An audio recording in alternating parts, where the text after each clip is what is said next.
এখানে তো আসলে সিরিজের কোনো ব্যাপার না, যেহেতু এটা এইচপি টিম, তাদেরকে নিয়ে আমাদের অনেক ভবিষ্যতে অনেক বড় পরিকল্পনা আছে। যেহেতু আমাদের দুইটা এইচপি টিম এবার বাইরে যাচ্ছে, একটা অস্ট্রেলিয়াতে যাচ্ছে, একটা সাউথ আফ্রিকাতে যাচ্ছে। তো এটা ছেলেদের জন্য একটা বড় অপরচুনিটি। তারা বুঝতে পারবে তারা আসলে কোথায় আছে, ইন্টারন্যাশনাল ক্রিকেটের কোন অবস্থানে আছে। তো সেইটার লক্ষ্য রেখে আমরা সামনের দিকে আগাবো। তো আমি মনে করি যে এইচপিতে যারাই খেলতেছে তাদের ভবিষ্যৎ অনেক উজ্জ্বল। তাদেরকে যেন আমরা সঠিকভাবে গড়ে তুলতে পারি, সেটা কালচারাল দিক দিয়ে হোক, তাদের খেলার ব্যাপারে হোক, তাদের ডেভেলপমেন্টের ব্যাপারে।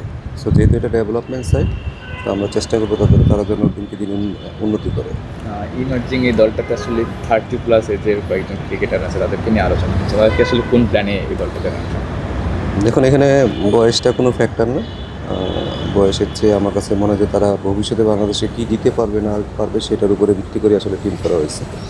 তো ভবিষ্যতের কথা লক্ষ্য করে এখানে আমরা কখনো এজ ব্যারিয়ার রাখিনি।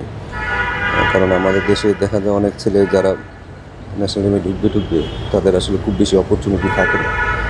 তো তারা যেন এখানে তাদের পারফরমেন্সটা আবার পুরো মূল্যায়ন করে এবং তারা যেন বেটার ক্রিকেট খেলে ন্যাশনাল টিমকে সার্ভিস দিতে পারে এবং তারা ইন্টারন্যাশনালি অনেক ভালো প্লেয়ার হয়, সেটাই আমাদের লক্ষ্য।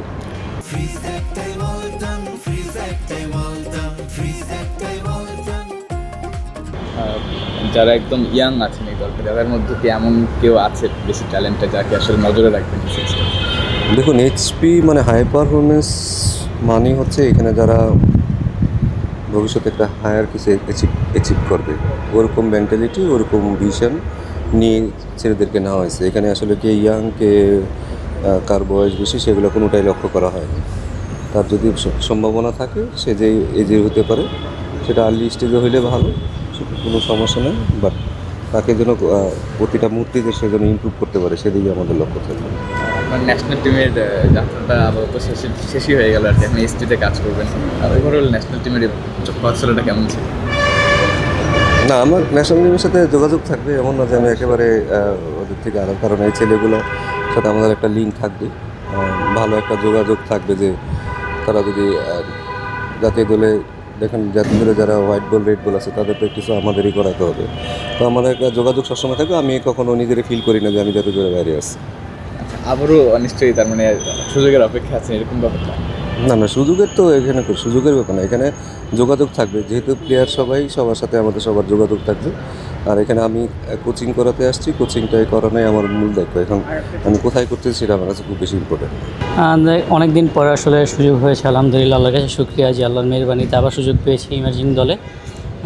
এটা আমার জন্য খুব ভালো একটা অপরচুনিটি। আমি যদি ভালো করতে পারি, আমি আশা করি আমার জন্য ভালো সুযোগ থাকবে জাতীয় দলে ঢোকার জন্য। তো এটা আমি একটা প্রসেস মনে করছি যে আমি যদি এই প্রসেসের মধ্যে দিয়ে ভালো খেলতে পারি তাহলে আমার অবশ্যই সুযোগ থাকবে। তো নিজেকে কামব্যাক করার জন্য এটা একটা ভালো অপরচুনিটি হিসেবেই দেখছি আমি। 2027 ওয়ার্ল্ড কাপটাও তো সাউথ আফ্রিকায়, সেক্ষেত্রে কোনো মেসেজ আছে কি না যে এখানে ভালো করলে অনেকটা যাওয়ার সুযোগ আছে? আমি দেখেন ভাই, আমার প্রত্যেকটা ম্যাচ আর প্রত্যেকটা এখন যে খেলাগুলো থাকবে, প্রত্যেকটা ইভেন্টই আমার জন্য ভেরি ইম্পর্ট্যান্ট। ভালো পারফরমেন্স করা খুবই দরকার আমার জন্য।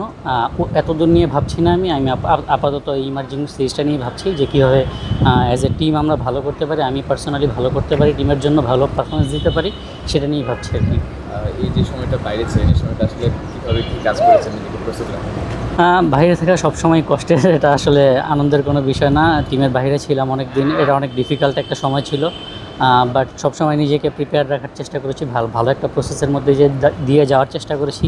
কীভাবে ভালো ক্রিকেট খেলা যায়, কীভাবে ডেভেলপমেন্ট করা যায়, এই জিনিসগুলি নিয়ে কাজ করেছি এবং মেন্টালি কিছু জিনিস নিয়ে কাজ করেছি যাতে আমার গেম আরও ডেভেলপমেন্ট হয়। সো আলহামদুলিল্লাহ এবার ভালো পারফরমেন্স হয়েছে, প্রিমিয়ার লিগের সুযোগ এসেছে, আলহামদুলিল্লাহ খুব ভালো লাগছে। রিয়াদ ভাই এই দলটার মেন্টর হিসেবে আছেন, তার সঙ্গে খেলেছেন, এখন মেন্টর, এই ব্যাপারটা আসলে কীভাবে?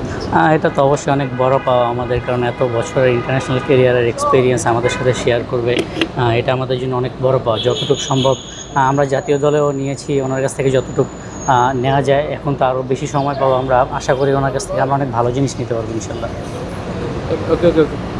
মানে অনেকদিন জাতীয় দলের বাইরে ছিলেন, এই সময়টা মানে সবসময় গেছে আপনার। এখন নিজের কোনো পার্সোনাল কোনো লক্ষ্য আছে কিনা যে আপনি তো আগে ব্যাটিংটাই আগে বেশি ভালো ছিলেন, এখন অলরাউন্ডারভাবে দেখা যাবে কিনা? দেখেন ভাই, আমি এর আগে অনেক বলেছি যে আমি নিজেকে ভালো একজন অলরাউন্ডার হিসাবে প্রিপেয়ার করতে চাই এবং আমি এটা নিয়েই এতদিন নিজেকে প্রিপেয়ার করার চেষ্টা করেছি। আলহামদুলিল্লাহ যদি সুযোগ আসে আমি আমার দুইটাই সেরাটা দিয়ে করবো ইনশাল্লাহ। লেগ স্পিনার তো সবসময় অবহেলিত, তা আপনার দিক থেকে কোনো মেসেজ আছে কিনা যে না না এখন আর আগের মতো নাই, এখন অনেক চেঞ্জ হয়েছে, এখন অপরচুনিটি আসে ইনশাল্লাহ ভালো কিছু হবে।